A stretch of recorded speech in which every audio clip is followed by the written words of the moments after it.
और देहरादून में मुख्य सचिव आनंद बद्धन ने सचिवालय में मोबिलिटी प्लान को लेकर संबंधित विभागों के साथ बैठक की। उन्होंने शहर में यातायात जाम को कम करने के लिए लगातार नए कदम उठाने की आवश्यकता पर जोर दिया। मुख्य सचिव ने आड़त बाजार और इंदिरा मार्केट के पुनर्निर्माण कार्यों की प्रगति की समीक्षा की और कहा कि आड़त बाजार का पुनर्निर्माण कार्य 20 जनवरी तक शासनादेश जारी होने के बाद शुरू किया जाएगा। उन्होंने निरंजनपुर मंडी को अन्यत्र शिफ्ट करने के लिए एमडीडीए को नई जगह तलाशने के भी निर्देश दिए। साथ ही उन्होंने अवैध तारों और खंभों में लटकी तारों को हटाने और अंडरग्राउंड केबल कार्यपूर्ण क्षेत्रों में सड़कों की मरम्मत कराने का भी आदेश दिया।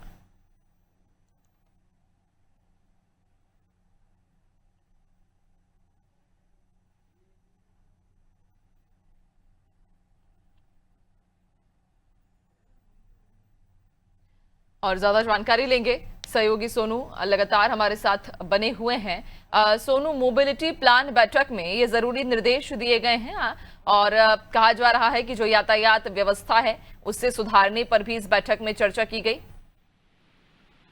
देखिए, मुख्य सचिव ने अधिकारियों के साथ बैठक की है और ये दिशा निर्देश दिए हैं कि जो मोबिलिटी व्यवस्था है इसको और बेहतर किया जाए, क्योंकि आप जानती हैं नैन्सी कि राजधानी देहरादून स्मार्ट सिटी के रूप में अपनी पहचान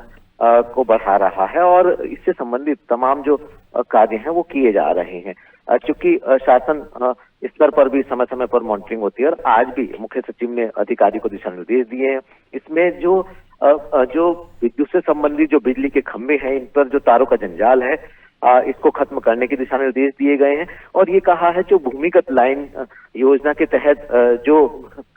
जिस लाइन को अंडरग्राउंड किया जा रहा तारों को, इस कार्य को तेजी से आगे बढ़ाया जाए। पार्किंग की एक बड़ी व्यवस्था जो है वो उसकी काफी समय से दरकार है और ऐसे में नगर निगम के स्तर से हो, जिला प्रशासन के स्तर से हो या फिर एमडीडीए जो मसूरी देहरादून विकास प्राधिकरण है, इनके स्तर से की जाने वाली पार्किंग की व्यवस्था को और बेहतर किया जाए और जो यातायात का जो व्यवस्था है इसको और बेहतर किया जाए। और जो निरंजनपुर की जो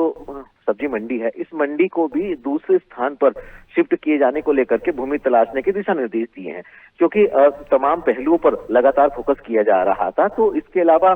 कई और ऐसे व्यवस्थाएं हैं, जैसे आड़त बाजार के निर्माण कार्यों की बात कही या इसके अलावा यातायात व्यवस्था को और बेहतर करने की बात कही। तो तमाम ऐसे पहलू हैं जिन पर अब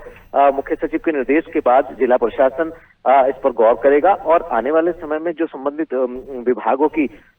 जिसमें जहां आवश्यकता होगी उनके सहयोग से इन कार्यों को धरातल पर उतारेंगे, क्योंकि एक समय भी इसके लिए निर्धारित किया गया है और साफ तौर पर यह भी कहा है कि लोक निर्माण विभाग हो या अन्य विभाग के अधिकारी वो इसके लिए दिशा निर्देश मुख्य सचिव के दिशा निर्देशों के अनुपालन में जो है वो धरातल पर कार्य करेंगे और इसका अपडेट भी मुख्य सचिव को अगली बैठक में देंगे। तो ऐसे में कहीं ना कहीं नैन्सी ये माना जा रहा कि आज जो मुख्य सचिव ने अधिकारियों को दिशा निर्देश दिए हैं इस व्यवस्था को लेकर के, आने वाले समय में हम देखेंगे व्यवस्थाएं जो हो वो खास तौर से राजधानी की ये व्यवस्थित होती हुई नजर आएंगी। बिल्कुल, और चूंकि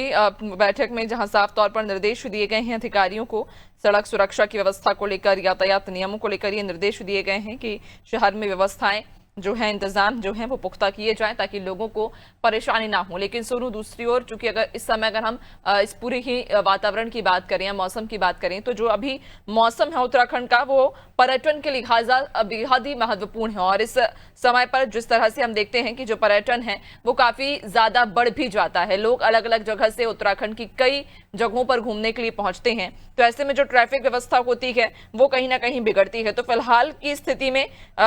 जो लोग हैं, जो पर्यटक यहाँ पहुंच रहे हैं, उन्हें परेशानी ना हो, इसको लेकर क्या इंतजाम है?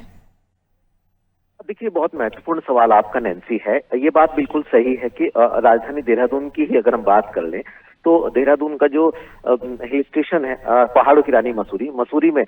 जब खास तौर से बर्फबारी का दीदार करने के लिए बड़ी संख्या में पर्यटक दूसरे राज्यों से यहाँ पहुंचते हैं, तो चूंकि जो इंफ्रास्ट्रक्चर है वो एक सीमित है और ऐसे में बड़ी संख्या में निजी वाहनों को आना और ऐसे में यातायात बाधित होना, यातायात और जाम से लोगों को परेशान होना इसके लिए पहले से जिला प्रशासन ने, पुलिस प्रशासन ने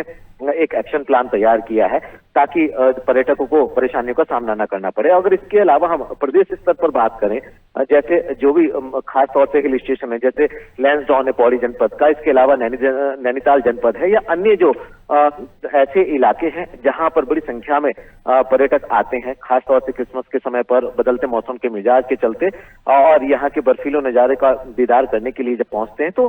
कहीं ना कहीं जो ट्रैफिक की व्यवस्था ये चरमरा जाती है। कैसे इसका समाधान किया जा सकता है, शासन स्तर से लेकर प्रशासन तक इसका एक रोड मैप भी बनाया जा रहा है। मुख्य सचिव ने भी इसके लिए दिशा निर्देश दिए हैं और जनपद स्तर पर भी इस समस्या का समाधान करने के लगातार प्रयास किए जा रहे हैं। उम्मीद ये की जा रही है कि जब बर्फबारी होगी, मौसम का मिजाज बदलेगा, तो ऐसे में बाहरी क्षेत्रों से पहुंचने वाले उत्तराखंड में जो पर्यटक पहुंचेंगे उनको यातायात से संबंधित परेशानियों का सामना नहीं करना पड़ेगा।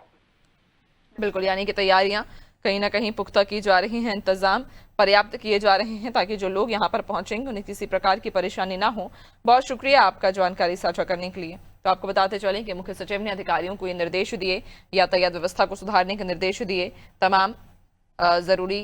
जो निर्देश थे वो इस बैठक में अधिकारियों को दिए गए।